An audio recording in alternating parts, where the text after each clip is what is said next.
कधी-कधी असं वाटतं की आपल्या मनासारखं काही घडतच नाही.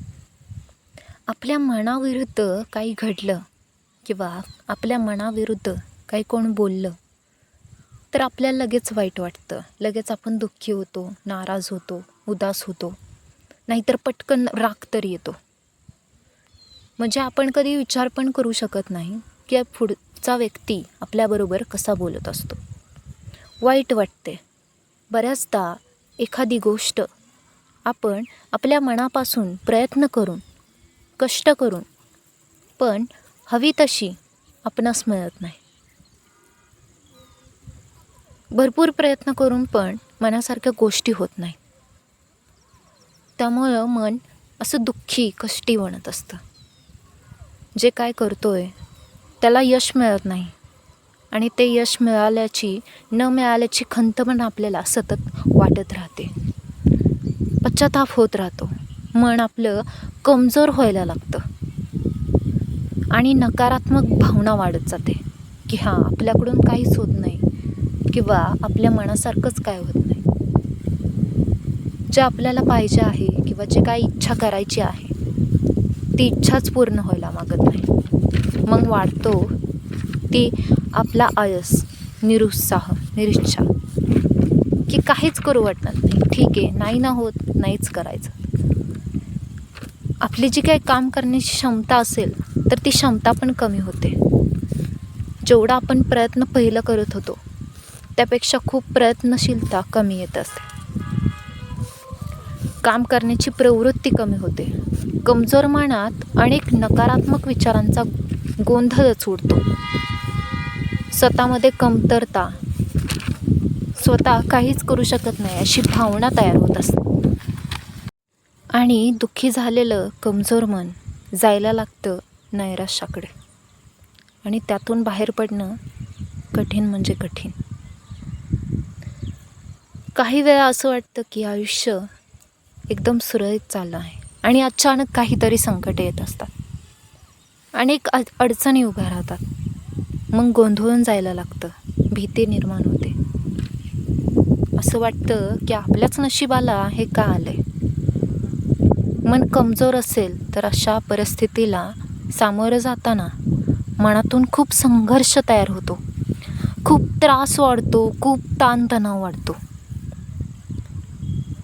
अशा कमजोर मनाच्या अवस्थेत परिस्थितीला सामोरं जाण्याची खंबीरता नसल्याने उपाय, उत्तरे लवकर सापडत नाही. माणसाला काहीही सुचत नाही.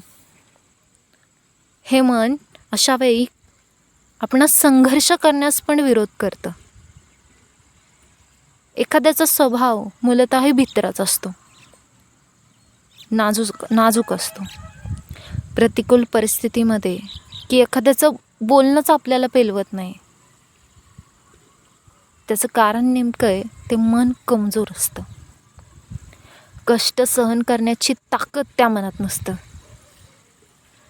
एकदम प्राजक्ताच्या फुलासारखं नाजूक मन. थोडा जरी आघात झाला शब्दांचा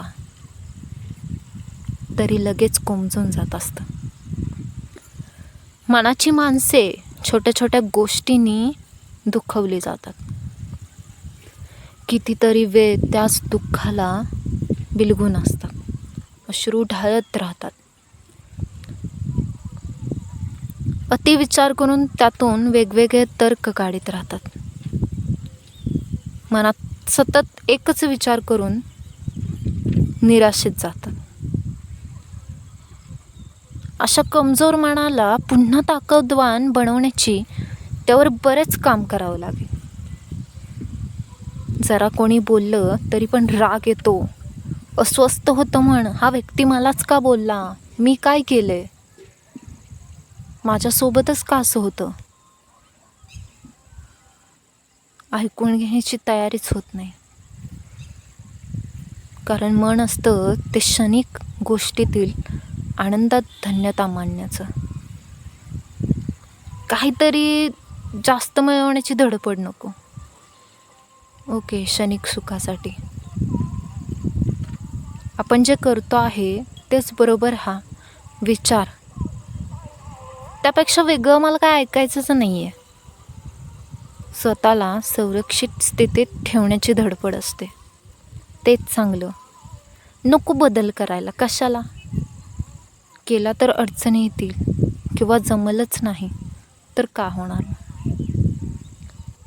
अशा या मनाच्या कमजोर अवस्थेतून परिवर्तन आणि त्यातून येणारी जी काही प्रगती असेल तर त्याला मुकावं लागतं.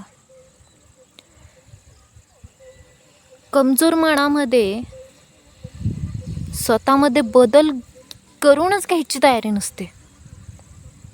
त्यामुळे परिस्थितीत स्वतःला ठेवण्यात समाधान असल्याचा आवाहनला जातो. स्वतः त्या परिस्थितीत सुरक्षित आहे असं वाटत राहतं. मग नेमकं काय करावं यासाठी? काय इलाज तरी काय केलं पाहिजे तरी काय? अशा मनाच्या कमजोर अवस्थेतून बाहेर पडण्यासाठी, मनाला बळकट करण्यासाठी प्रयत्नशील राहणं महत्त्वाचं आहे. स्वतःच्या मनाशीच संवाद साधून सर्व भयातून, सर्व असुरक्षिततेपासून, सवयीपासून वाचवून हळूहळू त्याला बळकट बनवावं लागेल. कारण जर मनच कमजोर झालं तर परिस्थिती कठीण वाटत लागते. मन स्थिर झालं तर परिस्थिती आव्हान वाटू लागते. मन सशक्त झालं तर परिस्थिती संधी बनून जाते. प्रत्येक मनाने या मनाच्या कमजोरीपासून दूर राहायचं असेल तर जी काय संकटे आहेत, अडचणी आहेत, त्याच्याकडे अडचणी आणि संकट न बघता एक आव्हान म्हणून, एक संधी म्हणून आणि तुफानाप्रमाणे आपल्या मनाच्या कमजोरीतून बाहेर पडून जीवनाला एक आधार द्यायची गरज आहे. सोनं हे कितीही सुंदर असलं तरी पण त्याला तापवल्याशिवाय त्याचा अलंकार बनू शकत नाही. दगड कितीही दगड असला तरी त्याची मूर्ती होण्यासाठी त्याला टाक्याचे घाव सोसावे लागतात. तेव्हा तर त्याची मूर्ती तयार होत असते. अशाच प्रकारे जीवनाला जेवढं तुम्ही आव्हानात्मक बघणारे, संधीत्मक बघणारे, जेवढं तुम्ही स्वतःला स्वतःच्या कम्फर्ट झोनमधून बाहेर काढणार आहे, तेव्हा कुठं तुमचं मन बळकट व्हायला लागेल. तेव्हा कुठं तुमचं मन सगळ्या अडचणींना मात देण्यासाठी तयार असेल. तेव्हा कोणतंही मन तुम्हाला कष्ट करण्याची ताकद देईल. मग यासाठी परिस्थितीला आव्हानात्मक ठरवून त्याला तोंड देणं महत्त्वाचं असतं. सहनशक्ती असणारं ताकदवर मन हे तुम्हाला घडवावं लागेल. एखादा पदार्थ शिजेपर्यंत त्यास जसा जाळ सोसावा लागतो, अगदी तसेच आघात सोसल्याशिवाय, कणखर मनाने संघर्ष केल्याशिवाय आपल्या मनामध्ये ती परिपक्वता येत नाही. त्यासाठी प्रतिकूल गोष्टी पचवण्याचं सामर्थ्य मनात यायला हवं.